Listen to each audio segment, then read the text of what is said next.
is responsibility, faithfulness, and accountability. At ang teksto po na ating gagamitin ay makikita sa 1 Corinthians 4 verse 2. The one thing required of such servants is that they be faithful to their master. So let's bow down our head and let's feel the presence of the Lord. Father God, maraming salamat po ngayong gabi na kami po ay muling magkakasama upang pag-aralan po ang inyong salita. Lord, buksan niyo po ang aming puso't isipan nang sa gayon maunawaan po namin ang gusto niyo pong i-reveal ngayong gabi. At Lord, turuan niyo po kami na ipamuhay po ito sa bawat araw. Lord, pagpalain niyo po ang bawat isa na narito, O Lord God. And Lord, itago niyo po ako sa inyong likuran na kayo po ang nakikita nila at hindi po ako. Maraming salamat po Lord sa iyong walang hanggang pag-ibig sa amin.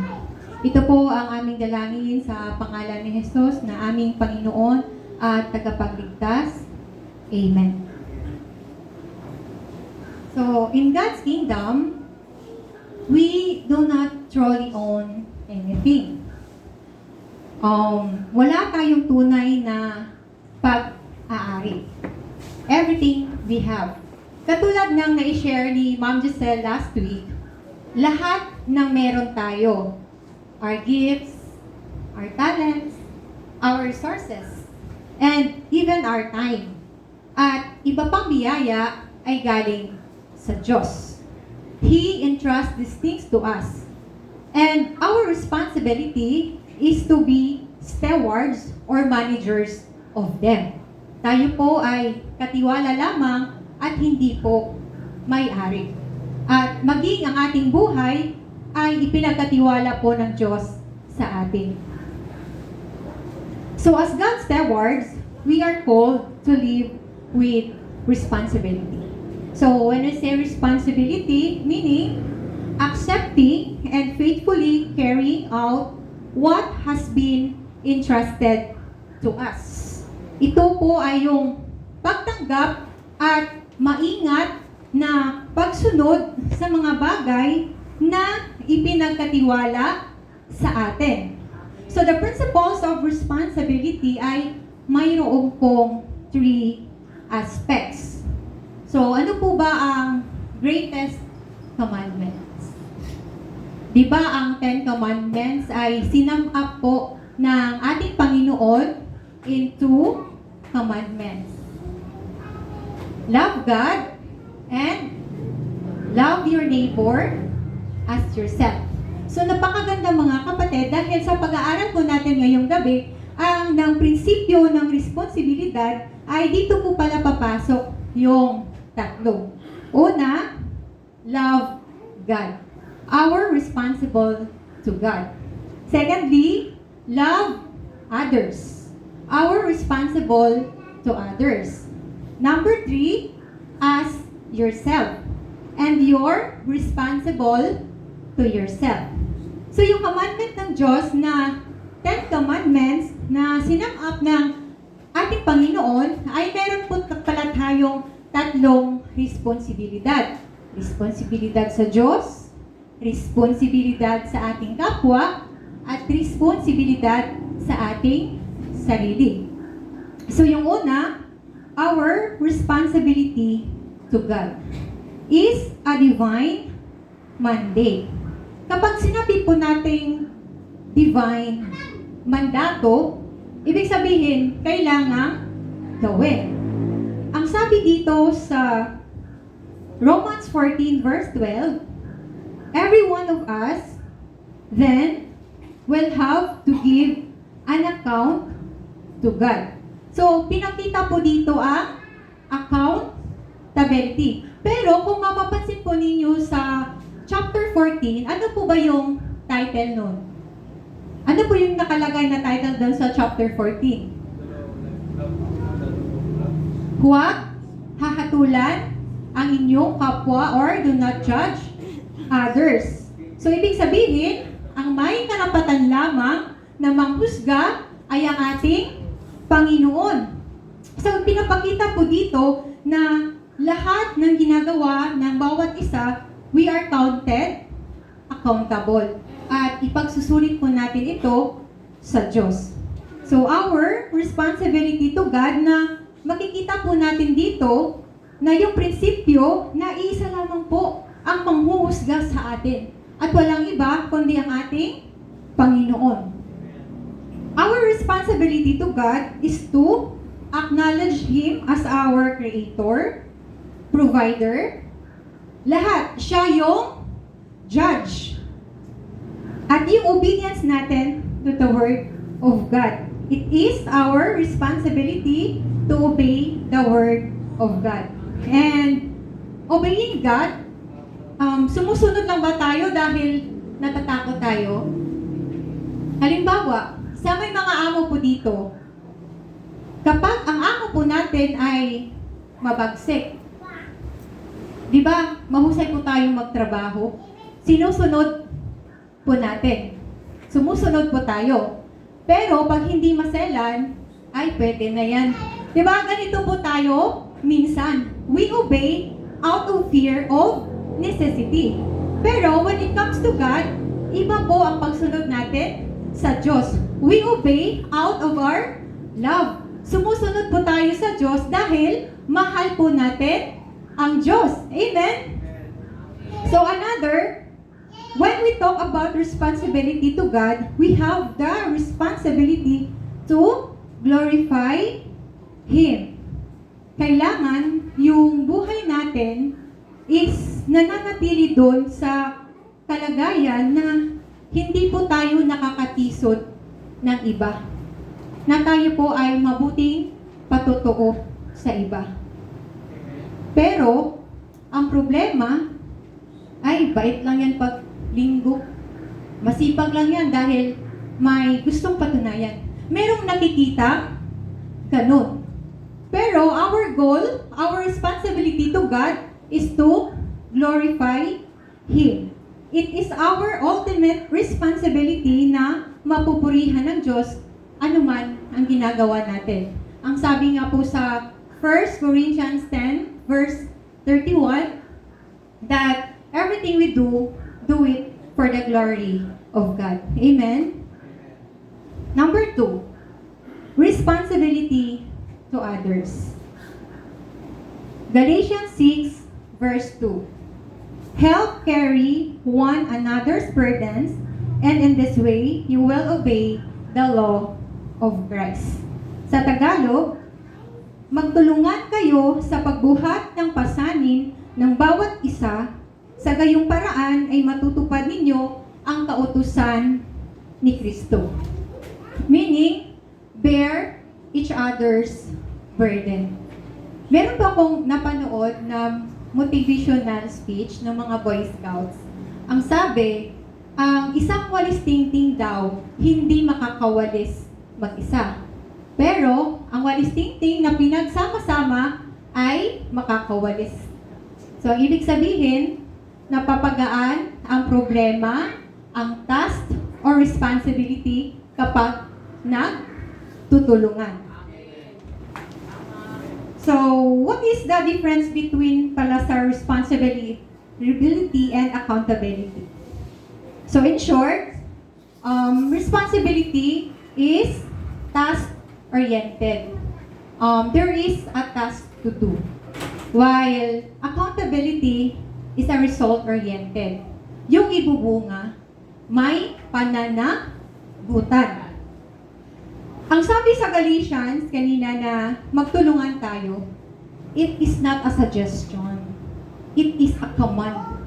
Utos po yan ng ating Panginoon na magtulungan po tayo.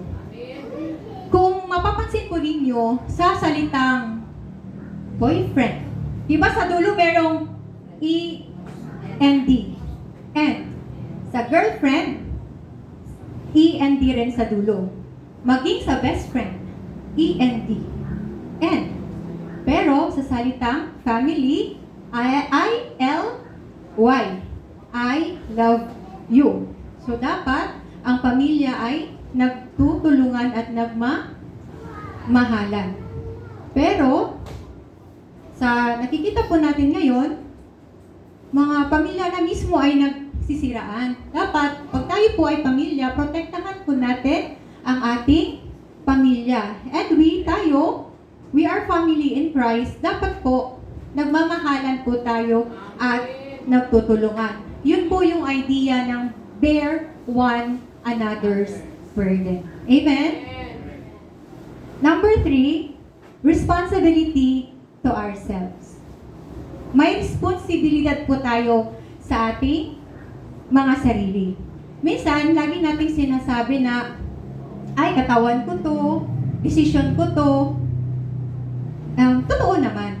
Pero, ikaw mismo, bilang tao, bilang tayo, we have our responsibility to ourselves. Meron po tayong responsibilidad sa ating sarili at ito po yung mga kapatid is our call for examination. Nagagawa niyo po ba to? Yung meron po tayong self-reflection. Yung ano na ba yung pagkukulang ko? Nagagawa niyo po ba yun? Ang ating call for examination, ito yung spiritual na buhay natin. Dapat nagkakaroon tayo ng reflection. We must take the responsibility to examine ourselves.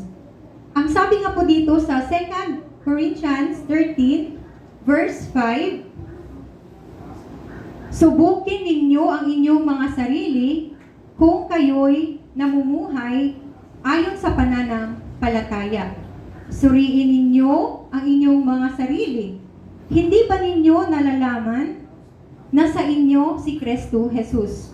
Maliban na lang kung kayo'y mga bigo sa pagsubok. So may problema. Kung tayo ay kiniklaim po natin ang ating sarili bilang mananampalataya at tayo po ay may problema pa rin sa ating pamumuhay, hindi pa rin po tayo nakakasunod sa kalooban ng Diyos. There is something wrong. So we must examine ourselves. Examination for repentance. Yung paghingi ng tawad. Pagtalikod sa ating mga kasalanan. So it's all about sin. Ang problema, ito po yung nade-disregard natin. Maraming tao na kapag gumawa po sila ng mabuti is okay na. Nakakalimutan nila ang kanilang responsibilidad sa kanilang sarili. So dapat, we must have self-examination and we must have the responsibility to develop godly character. Kasi iba-iba naman po yung faith natin, iba-iba po yung level of faith natin. Pero, iba po yung saving faith. Ito po yung kinocultivate ng ating Diyos sa atin na kapag ayaw po natin, hindi po natin nakukultivate mag-isa. So, it is our responsibility in our faith. Kasi hindi naman po yan inborn. Hindi po yan magic or instant. Ang sabi nga po ni Apostle Paul sa Philippians 2, verse 12. Therefore, my beloved, as you have always obeyed, not as in my presence only, but now much more in my absence. Work out your own salvation with fear and trembling. So, ang sabi ni Apostle Paul, work out. Ibig sabihin, may muscle na tayo eh. Meron ng source, may origin. Doon po yun nagsisimula. So, the perseverance is a mark of responsibility. Yung ating pagpupursige. Diba, kahit minsan sa araw-araw, hirap na hirap tayo sa pang-araw-araw. So, bakit kailangan po nating magpursige? Dahil sa dami ng ating mga responsibilidad. So, ang perseverance natin ay mark of our responsibility. Magkasama po yan. It shows that we take our faith seriously and committed to finish the race set before us. Kaya nga, ginawa lahat ng ating Panginoon, the author and the finisher of our faith. Sinimulan niya, tinapos niya. And mga kapatid, in order to finish it, we must do our part to persevere. Kaya nga takbuhan endurance, race. Kailangan nating magpatuloy. Amen? Sabi po sa Romans 14 verse 1, lahat po ay ipagsusulit natin sa Diyos. So we are all responsible, we are all accountable, and faithful sa lahat na ginagawa natin sa bawat araw. Ang sabi nga po sa Lamentations 3 verses 22 to 23, dahil sa dakilang pag-ibig ng Panginoon ay hindi tayo nalilipol, sapagkat ang kanyang mga habag ay hindi nauubos. Bawat umaga ay panibago ang mga ito. Dakila ang iyong katapatan. So mga kapatid, bago tayo humingi ng katapatan ng Diyos, alalahanin muna natin na ang Diyos ang unang naging tapat sa atin. Kahit nagkakamali po tayo, ang Diyos po ay hindi nagbabago. Araw-araw po, bago po yung habag niya, yung awa niya po sa atin, at ang kanyang biyaya. So, ang tanong, tapat ba tayo sa Diyos? So, may usap ko, Ani. Kaya I know in myself, sometimes, naapot ko yung mga lapses, naasad ko yung mga pagkukulang. Pero ang katapatan po ay hindi lang naman yan nasusukat kapag madali ang buhay. Dahil ang tunay na katapatan po ay nakikita pagdating sa mga pagsubok at kapag wala pong nakikita sa ating mga ginagawa. Amen? So, tinawag naman po tayo ng Diyos para lumapit po tayo ng maging tapat tayo sa Kanya. Hindi niya tayo tinawag na maging perfecto bago tayo lumapit sa Kanya. He called us to be faithful. At ang tunay na manatiling tapat kay Lord ay i-bless niya po. And gagamitin niya po ang ating buhay para sa Kanyang kaluwalhatian. God bless everyone.